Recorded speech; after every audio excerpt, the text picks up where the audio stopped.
Nah, seven cosmic law. Ini sebelum masuk spesifik ke arah the law of attraction. Law of attraction itu salah satunya saja. Sebenarnya ada, kalau menurut William Walker Atkinson, ada 7 hukum semesta. Istilahnya kan kosmik. Jadi alam semesta ini ada 3 rumusan hukumnya. Yang pertama apa? Yang pertama ada the law of vibration. The law of vibration itu segala sesuatu itu bergetar. Tidak ada yang diam. Getaran-getaran dalam frekuensi yang sama akan saling menarik. Kegembiraan akan menarik kegembiraan yang lain. Nah, fokuslah secara konsisten terhadap pikiran tertentu, maka akan menarik getaran yang sama. Jadi the law of vibration itu, kita ini bergetar terus. Ini menjelaskan bergetar ini mungkin tidak mudah. Kita ini kan sebenarnya tidak diam. Coba teman-teman perhatikan pikiranmu, perasaanmu, intelijensimu, itu kan kerja terus. Ya dari luar kelihatan diam, tapi di dalammu itu kan rame terus. Nah, itu mungkin mudahnya ya, jenis getaran. Engkau sedang berada di frekuensi mana?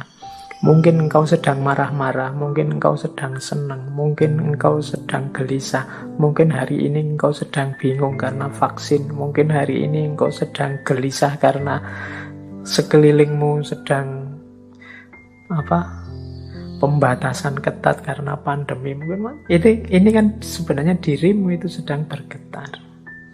Nah, the law of vibration itu, vibrasi yang sama akan saling menarik atau akan menggetarkan energi atau menggetarkan vibrasi yang dekat dengan dirinya. Jadi kalau kita gembira, sekeliling kita akan hawanya gembira. Dan orang-orang yang di dekat kita akan terpengaruh oleh kegembiraan itu. Itu the law of vibration, mudahnya begitu. Jadi getaran kita itu mempengaruhi sekelilingnya. Apa yang ada dalam diri kita kalau kita gelisah atau murung, ini menggetarkan sekelilingmu dengan kegelisahan dan kemurungan. Ini namanya the law of vibration. Makanya kadang-kadang teman-teman kan bisa merasakan kalau misalnya punya teman akrab gitu, temanmu sedang sedih, terus dekat denganmu, dia pura-pura banyak ketawa, pura-pura ceria, tapi getarannya bisa engkau tangkap. Itu the law of vibration. Jadi getaran yang ada dalam diri kita itu akan menarik frekuensi yang sama dari yang ada di sekeliling kita. Kalau teman-teman dekat dengan teman yang sedang sedih, sedang gelisah, sedang susah, sekali-sekali dia tampak nangis, itu kan kita ikut terus hanyut dalam situasi kesedihannya, ikut dalam kemurungannya. Nah, ini ilustrasi mudah. Kalau teman-teman dekat dengan teman yang sedang senengnya luar biasa, cerianya luar biasa karena tujuannya tercapai gembira, itu kita dekat dia juga ikut gembira. Jadi getaran yang ada dalam diri orang lain bisa mempengaruhi getaran yang ada dalam diri kita. Demikian pula sebaliknya. Jadi kegembiraan akan mendatangkan kegembiraan, kesedihan juga akan mendatangkan kesedihan. Ini the law of vibration namanya. Menyikapi the law of vibration itu seperti apa? Ya menurut William Walker Atkinson adalah fokuslah pada yang baik-baik, yang indah-indah, yang nyaman-nyaman di pikiranmu. Apa yang engkau inginkan, fokuskan ke situ pikiranmu terus. Jadi getaran kesuksesan, getaran cita-cita keberhasilan, getaran cita-cita kebahagiaan itu biar menyebar kemana-mana dan menarik itu ke dalam dirimu. Yaitu, ayo mikir yang positif-positif saja. Ayo menginginkan yang baik-baik saja. Ayo mengharapkan yang nyaman-nyaman saja, yang damai-damai saja. Loh, itu nanti itulah yang akan hadir karena tertarik oleh getaran keinginan kita, getaran yang ada dalam diri kita. Itu namanya the law of vibration. Itu hukum yang pertama. Jadi, carilah frekuensi yang bagus, getaran yang bagus dalam dirimu. Dan hidupkan itu biar mempengaruhi sekelilingmu. Yang pertama itu cosmic law, yang kedua the law of relativity. Dalam hidup ini berlaku hukum relativitas. Relativitas mungkin tidak persis sama seperti relativitasnya Einstein. Tapi relativitas di sini adalah mudahnya begini. Tidak ada sesuatu yang bisa kita pahami sampai kita hubungkan dengan sesuatu yang lain. Apakah itu tentang sifat, nilai, kualitas, atau artinya sesuatu dan lain sebagainya, itu kita akan susah memahami kalau kita tidak menghubungkannya dengan yang lain. Itu namanya the law of relativity. Yo, ilustrasi mudahnya, misalnya sampean mau menilai saya, Pak Faiz itu wajahnya seperti itu masuk kategori ganteng apa jelek? Itu kan susah kamu jawab, mungkin ya sungkan barang, gak berani ngomong. Tapi mudahnya itu, kalian ngerti saya cakep apa jelek, itu kan ketika dibandingkan, dihubungkan dengan yang lain.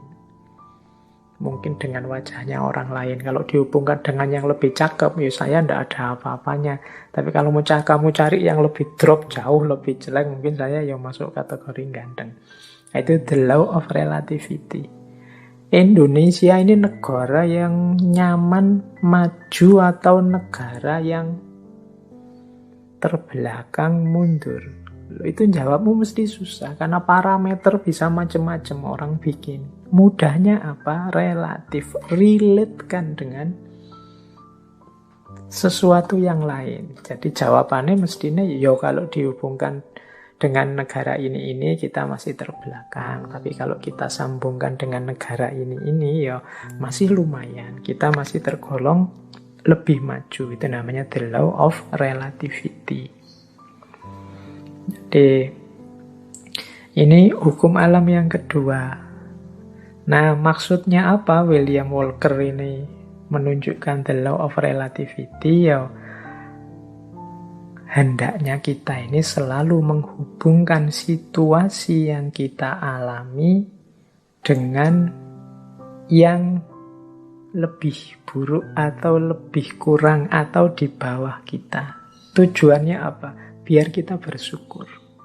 Semua kegelisahan, ya mungkin tidak 100% lah. Sebut saja 90% kegalauan, kegelisahan kita hari ini, itu muncul karena kita merelasikan diri dengan sesuatu yang lain, yang lebih tinggi, lebih bagus, lebih sukses, pokoknya lebih segalanya dari kita. Akhirnya kita tidak mampu untuk bersyukur. Mau bersyukur itu lebih berat karena kita melihat hidup kita ini serba kurang. Kita salah mencari relasi, menghubungkan diri kita dengan apa. Karena tiap hari mungkin engkau melihatnya artis siapa, atau melihatnya tokoh siapa, atau kiblatmu orang besar siapa, itu terus orang kaya siapa, itu terus orang sukses siapa, itu terus, sehingga ketika menengok dirimu yang lahir hanya pesimisme, underestimate, merasa betapa tidak berharganya dirimu dan lain sebagainya, akhirnya tidak bisa bersyukur. Nah, untuk bisa bersyukur, ingatlah the law of relativity tadi. Kalau engkau mau melihat yang lebih bawah darimu, masih banyak. Ada mahasiswa yang sumpek sekali karena semester akhir belum punya pacar misalnya. Dia lupa bahwa dia jadi mahasiswa itu aja sudah kelebihan yang luar biasa. Benchmarknya mungkin temennya. Benchmark itu tempat dia mengukur, tempat dia merelasikan diri, itu temennya yang sudah punya pacar. Tapi dia lupa, dalam dirinya ada banyak kelimpahan, ada banyak kelebihan. Dia sibuk hanya satu kekurangan ini. Ini biasanya karena salah merelasikan diri. Akhirnya susah bersyukur. Nah, itu hukum alam yang kedua, law of relativity. Ayo untuk banyak hal, ya enggak untuk semua hal ya, untuk beberapa hal law of relativity ini kita pakai ya untuk yang baik-baik. Sholat, ibadah, untuk tekun belajar, nah, kita ambil yang level tinggi biar kita semangat untuk meniru yang baik-baik. Tapi untuk hal-hal tertentu kita ambil standar yang lebih di bawah kita sehingga kita tidak lupa untuk bersyukur. Nah, yang ketiga, the law of cause and effect. Hukum sebab akibat. Kalau ini saya tidak perlu menjelaskan ya. Kalau dalam Islam ya ada faman ya'mal misqala dzarratin khairan yarah wa may ya'mal misqala dzarratin syarran yarah. Ada aksi, ada reaksi. Ada sebab, ada akibat. Maka menghadapi hukum yang semacam ini, marilah kita ciptakan dalam hidup ini sebab yang baik-baik saja. Sebab-sebab yang produktif, yang sukses, yang unggulan, sehingga kita mendapatkan akibat juga yang sukses, yang unggulan. Jadi karena ada sebab, ada akibat. Kalau ingin akibat yang bagus, ya ciptakanlah sebab yang bagus. Ini hukum alam juga. Tidak mungkin dari kemalasan lahir keberhasilan misalnya. Makanya jangan malas. Tidak mungkin dari kejahatan, keburukan lahir kebaikan. Tidak mungkin dari proses yang merusak lahir perbaikan. Nah, ini cause and effect. Ini hukum alam yang ketiga. Ada sebab, ada akibat. Apapun yang kita panen hari ini, itu adalah benih yang kita tanam sebelumnya. Yang keempat, the law of polarity. Law of polarity ini, segala sesuatu dalam hidup ini ada pasangannya. Ada panas, ada dingin, ada terang, ada gelap. Ada atas bawah, ada baik buruk, ini pasangan. Pasangan ini sifatnya saling mengadakan. Saling mengadakan, ya kalau tidak ada buruk, yang baik juga tidak akan ada. Adanya yang baik karena ada yang buruk. Ini namanya saling mengadakan. Kalau semua orang sama, semua baik, semua, ya dia tidak disebut baik, ya standar saja. Dia disebut baik karena ada yang buruk. Disebut terang karena ada situasi gelap. Disebut atas karena ada bawahnya. Bawah saja tidak ada atas, tidak mungkin. Atas saja tidak ada bawahnya, tidak mungkin. Jadi dia saling mengadakan, saling mendukung keberadaan masing-masing. Oke, jadi situasi the law of polarity ini membuat kita nanti tidak mudah melihat satu sisi saja dari sesuatu, tapi harusnya kita melihat secara lebih lengkap. Jadi Ada orang baik loh, terus kita puji, kita senengi total 100%. Dia dengan segala kebaikannya. Tiba-tiba dia melakukan sedikit atau satu keburukan. Runtuhlah kepercayaan kita yang darinya sangat cinta jadi sangat benci. Kita lupa bahwa namanya masih manusia, masih duniawi, itu pasti berpasangan. Ada baiknya, ada buruknya. Ya mungkin kadar dan ukurannya berbeda-beda, tapi pasti ada pasangan-pasangan ini. Kita sering tidak siap menerima situasi yang kebalikan dari kenikmatan, kenyamanan yang kita rasakan hari ini. Padahal itu ya berpasangan. Ada enak, ada tidak enak. Di balik kenikmatan, di sisi sana ada ketidaknikmatan. Itu selalu ada. Minggu depan insya Allah kita perdalam the law of polarity ini di falsafah hidup yin yang. Tapi the law of polarity ini juga salah satu dari 7 cosmic law. Salah satu hukum semesta. Baik, nanti kita lanjutkan kalau yang keempat ini ya. Yang kelima, the law of rhythm. The law of rhythm ini, hidup ini mengalami siklusnya masing-masing. Hidup ini ada perputarannya. Siang, malam, kelahiran, kematian, kemunculan, kepergian, dan lain sebagainya. Namanya rhythm, iramanya hidup.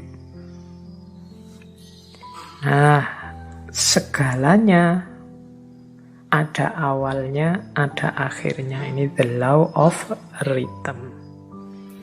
Beberapa kali saya ceritakan kan ada kisah sufi, seorang sufi yang punya jargon, ini pun akan berlalu. Mengalami apapun, apakah itu kesenangan, apakah itu kesedihan, pada saatnya juga akan berlalu. Seberat apapun, seperti apapun. Termasuk pandemi ini, dia ada awal kehadirannya, pasti nanti ada akhir kepergiannya. Itu the law of rhythm. Jadi kalau kita mengalami situasi apapun, sadarlah bahwa situasi ini akan berakhir.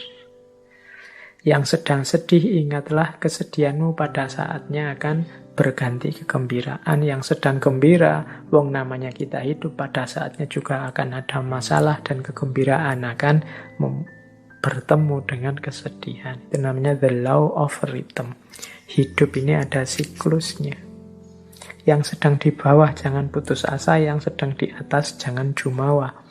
Karena kita ini berputar. Ini namanya the law of rhythm. Untuk the law of rhythm ini, insya Allah nanti minggu terakhir kita bahas dari perspektif filsafat Jawa. Cokro Manggilingan. Baik, kita lanjutkan. Yang keenam, the law of gestation. The law of gestation itu bunyinya begini.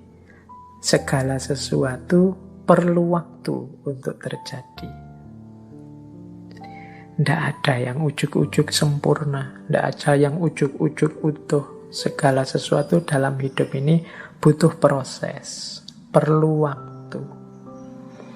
Jadi makanya kita kalau ingin sukses juga perlu kesabaran. Menunggu momen, menunggu waktunya. Karena segala sesuatu ada waktunya. Ada waktu menanam, ada waktu memelihara, ada waktu memetik buahnya. Segalanya butuh proses. Tidak ada yang ujuk-ujuk setelah ditanam terus buahnya muncul. The law of gestation. Dan yang ketujuh, yang terakhir dari 7 cosmic law adalah the law of transmutation. Segala sesuatu berubah. Jadi segala sesuatu, karena hidup ini di dunia pastinya dinamis. Segalanya berubah.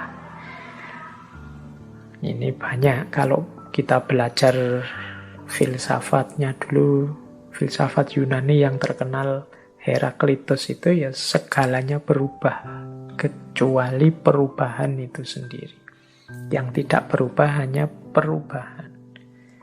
Nah, law of transmutation ini menyadarkan kita untuk menghadapi perubahan, merancang dan menyiapkan perubahan agar perubahan yang terjadi arahnya sesuai keinginan kita, membuat kita lebih baik, membuat kita lebih sukses, membuat kita lebih berhasil. Jangan biarkan perubahan liar tidak terkontrol. Baik, ini 7 cosmic laws. Ini alam semesta. Di level batinnya itu ada 7 mekanisme ini. Ini kalau menurut teorinya Walker Atkinson.